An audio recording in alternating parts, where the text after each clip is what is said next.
우리가 사는 세상은 항상 빛과 어둠이 공존하는 세상입니다. 빛이 있으면 어둠이 있게 마련이죠.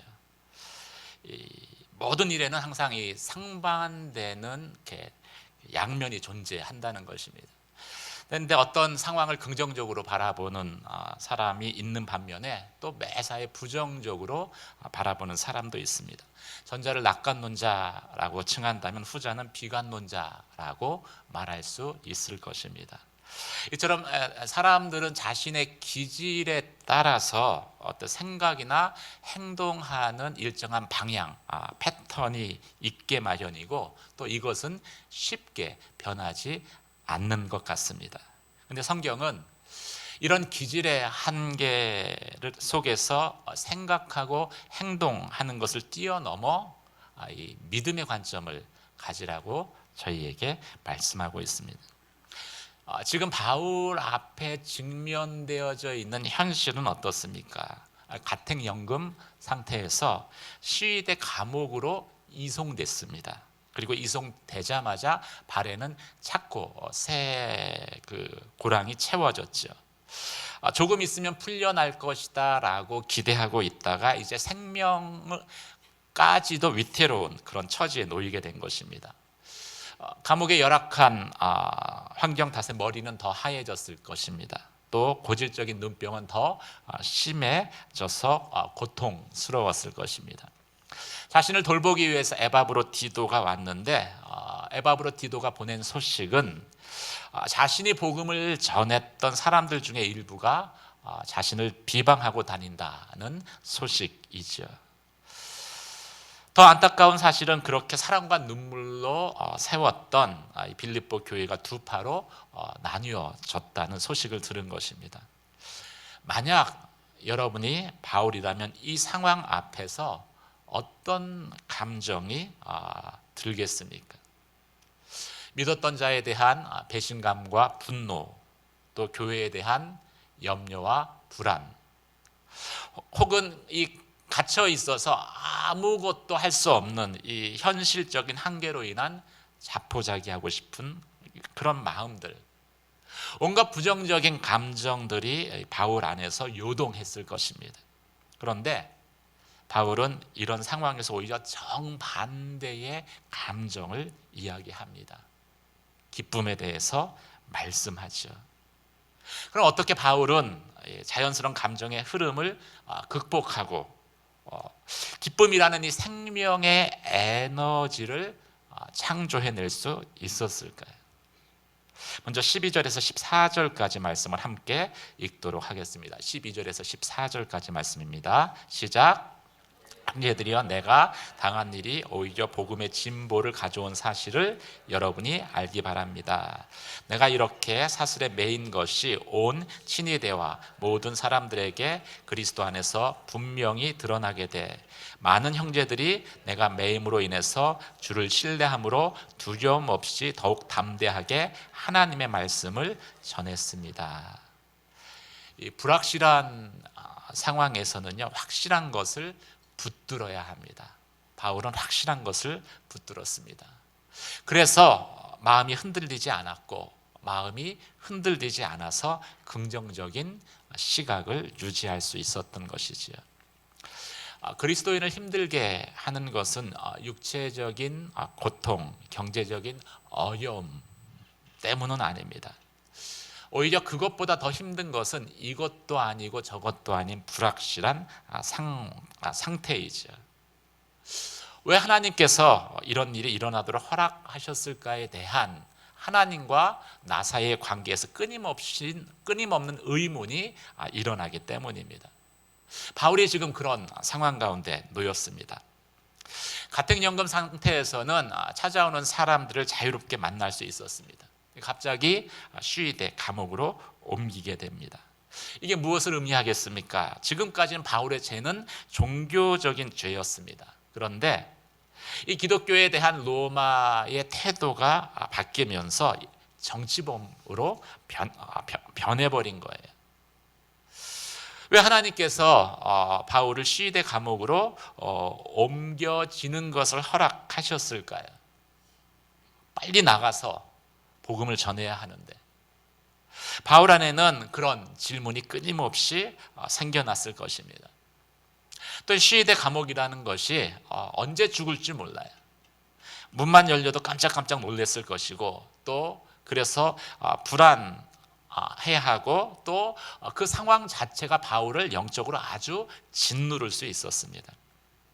근데 본문을 보면은 바울이 이 불확실한 그 상태에서 속히 벗어난 것을 알 수 있습니다.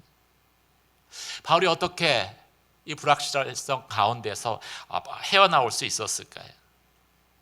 자신을 둘러싸고 있는 상황, 자신을 둘러싸고 있는 이 환경의 불확실성이 커지면 커질수록 확실한 것을 붙들었기 때문입니다. 가장 확실한 예수 그리스도의 복음을 붙든 것이지요. 바울은 이렇게 고백합니다. 내가 당한 일이 복음의 진보를 가져온 것을 여러분이 알기를 바랍니다.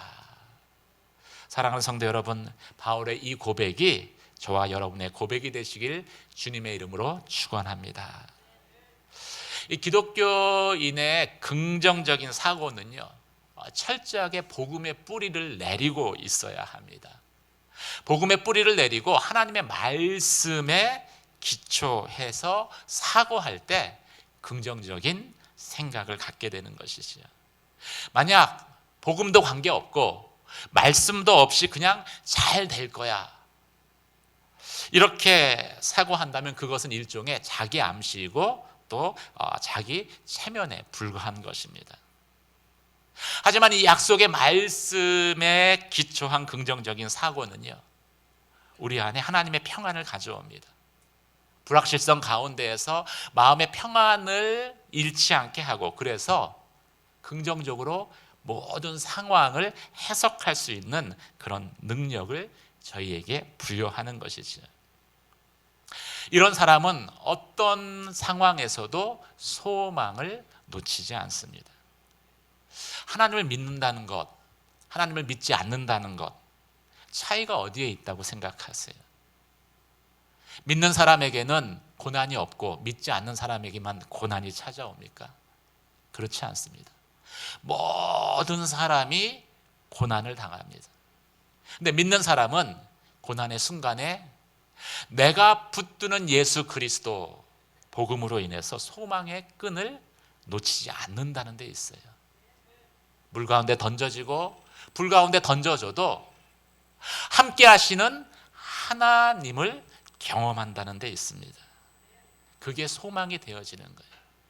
그게 불확실한 상황 가운데 마음의 평안을 가져다 주는 것입니다. 가룟 유다와 베드로 두 사람 다 예수님을 배반했습니다. 근데 유다는 죄책감의 소리에 사로잡혀서 결국 자살이라는 극단의 선택을 합니다.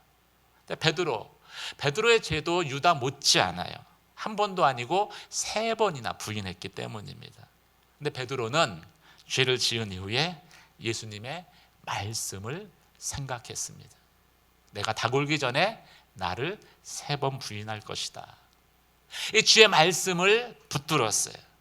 그 결과가 어떻습니까? 베드로도 죽고 싶었을 거예요. 오직 하면 주님이 찾아왔는데 주님을 피해서 디베자 바다로 도망쳤겠어요. 자신이 부인한 주님을 볼 수가 없는 거예요.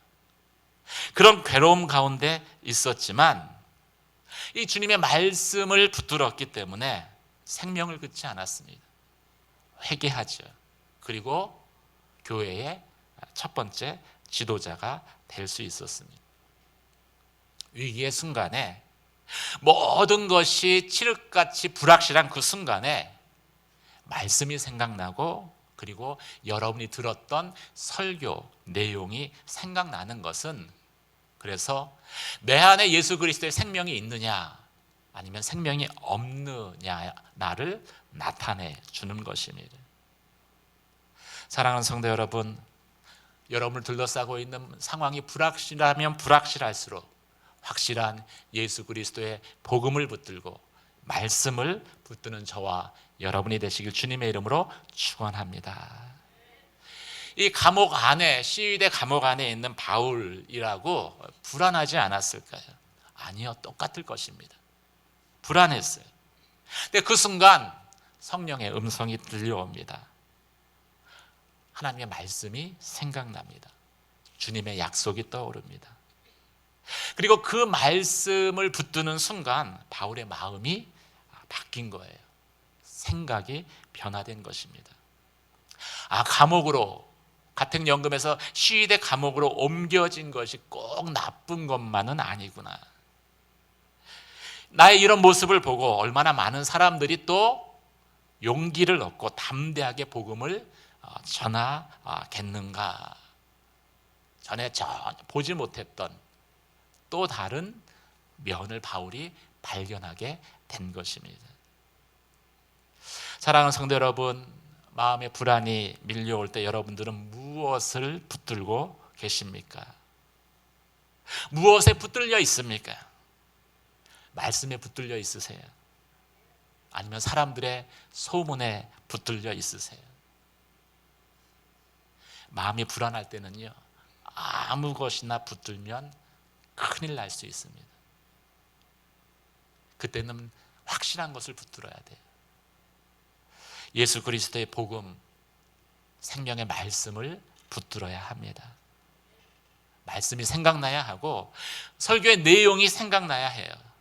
그래야 그 불확실한 상황 가운데 기도할 수 있기 때문입니다.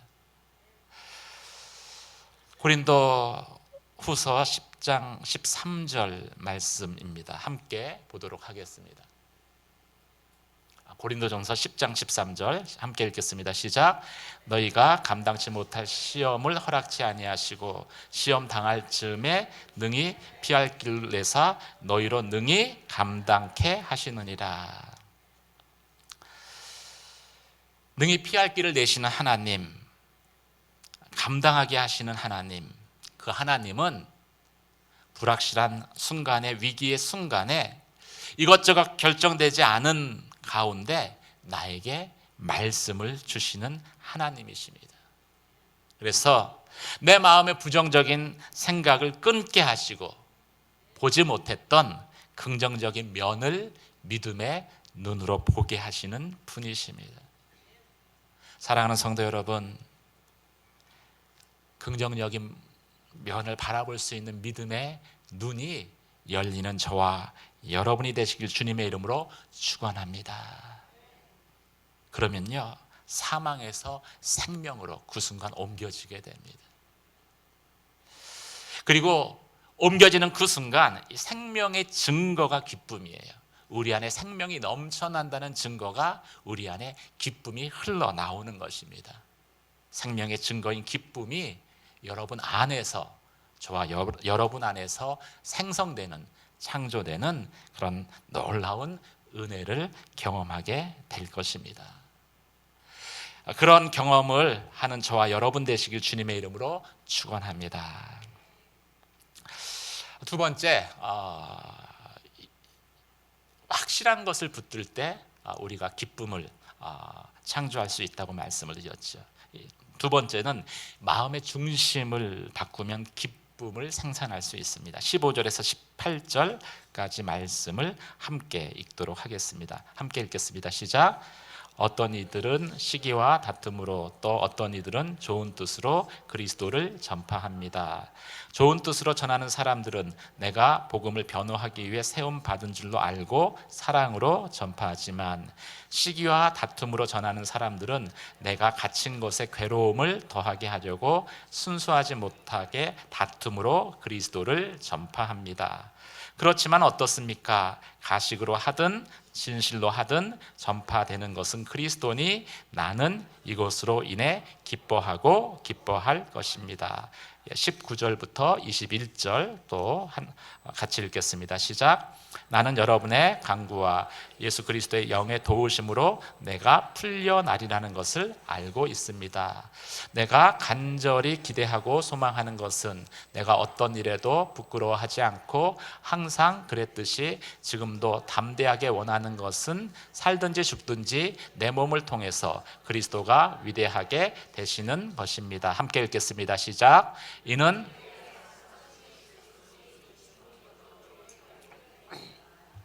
아멘. 크리스찬은 붙들고 있는 복음으로 인해서 또 말씀으로 인해서 긍정적인 면을 바라볼 수 있는 힘이 있습니다. 소망을 항상 갖고 있기 때문이죠. 하지만 그럼에도 불구하고 이 크리스찬 리더가 경계해야 할 것은 지나친 낙관론입니다. 특별히 리더는 모든 상황을 종합적으로 분석하고 판단할 수 있는 능력이 있어야 합니다. 믿음이 있다는 것이 긍정적이다라는 것이 상황의 한쪽 면만을 보고 나머지 면을 무시하는 것이라면 나중에 큰 어려움, 낭패를 겪을 수 있기 때문입니다. 믿음이 있어도 상황은 정확하게 봐야 합니다. 상황을 바라보는 눈은 똑같습니다. 다만 믿음이 있는 것과 없는 것의 차이는요, 그 상황에 어떻게 반응하느냐, 믿음의 근거에서 반응하느냐 아니면 믿음 없이 반응하느냐의 차이만 존재할 뿐이죠. 바울이 감옥 안에서 기뻐할 수 있었던 것은 빌립보 교회의 어두운 면을 보지 않아서가 아닙니다. 로마서를 보면은요, 바울은 아주 분석적인 사람입니다. 그리고 논리적이고 체계적입니다. 그렇게 구원을 설명을 하고 있어요. 바울은 당시 최대 학파인 가말리알 그 스승 밑에서 지금으로 말하면 서울대 철학과를 졸업한 그런 수재와 같은 사람입니다. 비록 감옥에 있었지만 그렇다고 빌립보 교회의 상황에 대해서 빌립보 교회 안에 지금 벌어지고 있는 어두운 면과 또 그 빛의 부분에 대해서 바울은 정확하게 파악하고 있었다라는 말씀이죠. 18절에 보면은 바울이 고백한 18절에서 바울이 고백한 기뻐하고 기뻐한다는 이 신앙 고백은 이 철저한 상황 인식 하에서 철저한 자기 부정을 통해서 창조된 기쁨의 고백입니다. 그래서 어떤 상황이 와도 그 기쁨은 흔들리지 않는 기쁨인 거예요. 그러면 바울이 파악한 빌립보 교회의 상황은 어땠습니까? 이 15절과 17절을 보면은요, 바울이 사용했던 대조적인 표현들을 발견할 수 있습니다. 어떤 이들은 시기와 다툼으로 복음을 전한다. 어떤 이들은 바울을 사랑하는 마음으로, 바울이 시위대 감옥에 갇혔으니까 믿음의 용기를 가지고 복음을 전했지만 그게 다가 아니었다는 거예요. 일부 사람들은 시기와 다툼 때문에 복음을 전했다라는 것이죠. 내가 바울보다 더 뛰어난 지도자다. 또 어떤 사람들은 괴로움을 더하게 하려고 복음을 전했습니다. 감옥에 갇힌 바울을 더 괴롭게 하기 위해 복음을 전했던 것이죠. 바울을 향한 거짓 소문을 내면서 복음을 전했기 때문입니다. 바울 봐라, 하나님의 징계를 받아서 더 험악한 곳으로 옮겨지지 않았느냐. 바울은 제대로 된 복음을 너희에게 전한 것이 아니다. 내가 전하는 게 진짜다. 그러면서 이 바울을 음해하고 괴롭게 하기 위한 동기를 가지고 복음을 전했다라는 거예요. 또 어떤 이들은 순수하지 못한 동기로 복음을 전했습니다. 바울은 복음의 열정, 예수 그리스도의 그 사랑에 대한 감격 때문에 복음을 전했습니다. 그런데 순수하지 못한 동기를 가지고 복음을 전하는 사람도 있었다라는 거예요.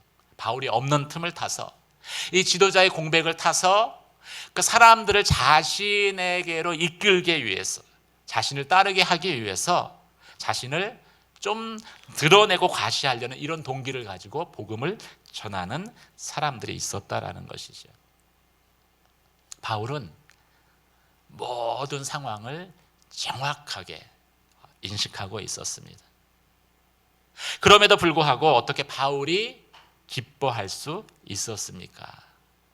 그것은 철저한 자기 부정을 통해서 이 마음의 중심을 자신에게서 복음으로 옮겼기 때문에 가능한 것입니다. 이 마음 중심이 변하는 것은요, 쉽지 않습니다. 인간 안에 있는 그 이기심이라고 하죠. 이 자기 중심성은요, 웬만해서는 바뀌지 않는 것입니다. 근데 그리스도 안에서는 그것이 가능해요. 왜 가능합니까? 우리가 그리스도와 함께 이미 십자가에 못 박혀 죽은 자 되었기 때문이죠. 이미 우리는 죽은 존재예요. 끊임없이 이 복음의 진리를 붙들고 나는 그리스도와 함께 십자가에 죽은 자입니다 라고 고백할 때 내 삶에, 내 생각의 중심에 있었던 나라는, 그렇죠? 나라는 중심이 서서히 그리스도로 옮겨지기 시작합니다. 이게 자기 부인인 거예요. 자신을 중심에 놓고 보면은요, 지금 빌립보 교회 상황은 결코 바울에게 기쁨을 줄 수 있는 상황이 아닙니다. 나를 괴롭게 하려고 순수하지 못한 동기로 또 시기와 다툼으로 복음을 전하고 있었기 때문이죠.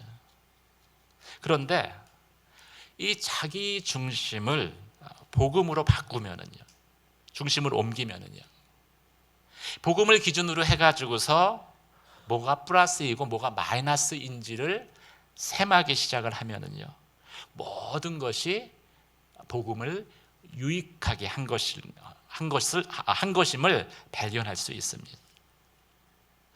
그렇게 해서라도 복음이 전해지니까 그 복음, 전해진 복음을 통해서 누군가가 믿게 되니까 그 한 가지 사실로 인해서 바울은 기뻐할 수 있다라고 고백하는 것이죠. 자기 중심에서 복음 중심으로 옮겨진 것입니다. 우리의 삶에 일어나는 사건들도 무엇을 중심으로 보느냐에 따라서요, 전혀 상반된 해석을 할 수 있습니다. 바울에게 그런 일들이 일어났어요. 전에는 마이너스라고 생각을 했는데 어떻게 저들이 나를 비난하며 시기와 분쟁으로 복음을 전하나, 어떻게 나를 괴롭게 하려고 복음을 전하나, 어떻게 나에게 이렇게 할 수 있나. 그 모든 사건들은 자신에게 마이너스였습니다. 기쁨을 주는 게 아니에요. 불행하다, 비참하다, 어렵다, 절망스럽다. 그런데 나를 지워버리고 거기에 복음을 딱 대입을 하니까 그 일조차도 복음에는 플러스가 되는 거예요.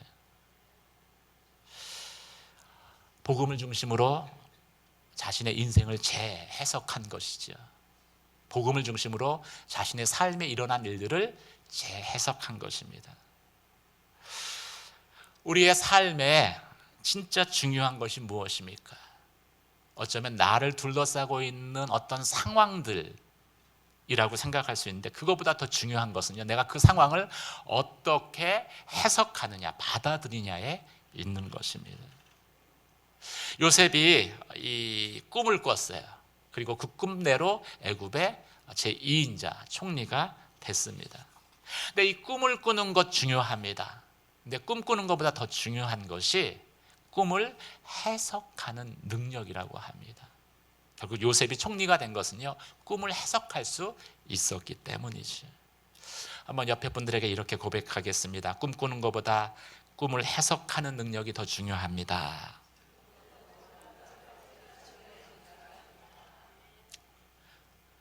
제대로 된 해석은 무엇입니까? 나를 중심으로 해석하는 게 아니라 예수 그리스도의 복음을 중심으로 해석하는 거예요. 왜 이게 제대로 된 해석입니까? 결국은 하나님이 최종 정산을 하실 거예요. 우리가 하나님의 심판대 앞에 섰을 때 최종 정산을 하실 때 절대 하나님이 나를 중심에 놓고 정산하지 않으십니다. 복음을 중심에 놓고 정산하세요. 사랑하는 성도 여러분, 바울처럼 여러분의 삶에 플러스와 마이너스를 복음을 중심에 놓고 생각하는 저와 여러분이 되시길 주님의 이름으로 축원합니다. 그러면 지금은 나에게 손해처럼 보여요. 그런데 복음으로 인해서, 복음의 관점으로 볼 때 그것이 플러스면은 플러스라고 고백하고 기뻐할 수 있게 되는 것이지요. 20절, 21절 말씀을 함께 읽도록 하겠습니다. 20절, 21절 말씀입니다. 시작. 간절히 기대하고 소망하는 것은 내가 어떤 일에도 부끄러워하지 않고 항상 그랬듯이 지금도 담대하게 원하는 것은 살든지 죽든지 내 몸을 통해서 그리스도가 위대하게 되는 것입니다. 이제 내게 사는 것이 그리스도니 죽는 것도 유익하기 때문입니다. 내게 사는 것이 그리스도니 죽는 것도 유익하기 때문입니다. 이 고백이 있으면은요, 여러분 삶에 어떤 일들이 일어나도 나를 기준으로 볼 때 그것이 나에게 치명적인 감정적인 부정적인 감정들을 가져오는 사건이다 할지라도 이렇게 얘기할 수 있습니다. 그렇지만 어떻습니까? 한번 따라해 보시죠. 그렇지만 어떻습니까? 이렇게 이야기할 수 있어요. 영향받지 않을 수 있다는 거예요. 그렇지만 어떻습니까? 병에 걸렸어요. 치료를 했는데 치료가 잘 안 돼요. 다시 재발했어요. 당연히 어렵죠. 나를 기준으로 보면 너무 어렵습니다. 그런데 그것으로 인해서 주님을 더 깊이 알게 됐어요. 남편이 주님을 더 깊게 알게 되고 또 자녀가 주님을 깊게 알게 됐어요. 그러면 어렵기는 하지만요, 그렇지만 어떻습니까? 라고 말할 수 있는 거예요. 그리고 그 고백을 하면은요, 그 다음 순간 내 안에 하늘의 기쁨이 임합니다. 하늘의 기쁨이 임해요. 바울이 이전까지 생각했던 건 어떤 것이었을까요? 자신이 이 감옥에서 가택연금 상태에서 풀려나서 복음을 전해야 되는 것이었습니다. 바울의 삶을 보면은요, 딱 복음을 전하는 데는 목적에 완전히 올인하는 삶을 살았습니다. 바울은 그것이 믿음이라고 생각했어요. 나는 반드시 살아나가야 한다. 복음을 전해야 한다. 근데 그것이 믿음이 아닐 수 있다는 거예요. 믿음이라는 것은 무엇입니까? 내 뜻이 아니라 하나님의 뜻대로 이루어지는 것이, 그 하나님의 뜻대로 이루어지도록 내어 맡기는 것이 믿음입니다. 이 복음을 전하는 것조차도 내가 중심이 되면은요, 가끔은 믿음에서 이탈할 수 있어요. 믿음은 철저하게 하나님의 뜻에 내어 맡기는 것입니다. 그래서 하나님께서 얼마나 큰 일을 행하시는지 우리로 경험하는 게 믿음의 사건이에요. 예수님이 말씀을 전했을 때 5천 명의 사람들이 모였습니다. 근데 식사 시간이 됐어요. 무언가 먹여야 되는데 있는 것을 걷어보니까 물고기 2마리와 보리떡 5개밖에 없었습니다. 제자들이 걱정을 해요. 충성된 제자들이 걱정을 합니다. 어떡하지? 물고기 2마리, 보리떡 5개. 어떻게 이걸 5천분의 1로 나눠서 사람들에게 주지? 아무리 생각해도 우리의 머리로는 해결책이 없습니다. 그때 믿음은 내가 어떻게 해야 하나 고민하고 염려하고 근심해서 머리카락이 빠지는 그것이 믿음이 아니라, 그때 믿음은 주님께 내어 드리는 거예요. 그러면 주님께서 행하시는 기적을 경험하게 되는 것이지요. 병에 걸렸어요. 회복될 수도 있고 회복되지 않을 수도 있습니다. 중요한 것은 회복되느냐 회복되지 않느냐가 아니라 하나님께 그 일을 맡기느냐입니다. 근데 사람들이 다 회복될 것으로 몰고 가요. 그것을 믿음이라고 이야기합니다. 근데 우리가 임상적으로 알고 있잖아요. 모든 사람이 회복되지 않잖아요. 또 회복되지 않으면 그 다음에 어떤 일이 생겨납니까? 믿음에 커다란 데미지를 입게 됩니다. 잘못되었던 것이죠. 바울에게 비슷한 고백이 있었습니다. 바울이 한참 성령 충만할 때는 바울의 손수건만 얹어도 귀신이 떠나가고 병든 자가 나음을 입었어요. 그런데 정작 자신의 몸에 있는 육체의 가시는 제거되지 않는 거예요. 많은 성경학자들이 그것이 바울의 눈병이었을 것이다 라고 말을 합니다. 3번을 기도했어요. 한 번도 아니고. 그런데 하나님이 놀라운 말씀을 하십니다. 고린도 후서 12장 9절과 10절 말씀입니다. 함께 읽겠습니다. 시작. 그러나 그분이 내게 말씀하셨습니다. 내 은혜가 내게 족하다. 왜냐하면 내 능력이 약한 데서 온전해지기 때문이다. 그러므로 나는 내 약한 것들에 대해 크게 기뻐하며 자랑할 것입니다. 이는 그리스도의 능력이 내게 머물게 하기 위함입니다. 내 은혜가 내게 족하다. 육체의 가시는 제거되는 게 최선이 아니라 오히려 내 몸 안에 있음으로 인해서 네가 겸손히 나를 의지하고 그래서 너를 통해서 나의 능력이 머무는 것이 최선이다라고 말씀하신 것입니다. 그 음성을 들었을 때 바울은 가시가 제거되지 않았음에도 불구하고 감사했습니다. 기뻐하고 기뻐했습니다. 전에는 고통의 가시였어요. 그런데 이제는 감사의 가시, 기쁨의 가시가 된 것이죠. 온전히 담대하게 살든지 죽든지 내 몸에서 그리스도가 존귀케 되게 하려 하나니 이는 내게 사는 것이 그리스도니 죽는 것도 유익함이다.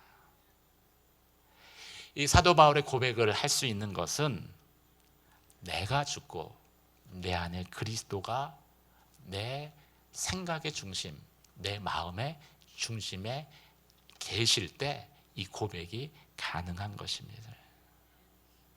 예배라는 것은 바로 그런 것이죠.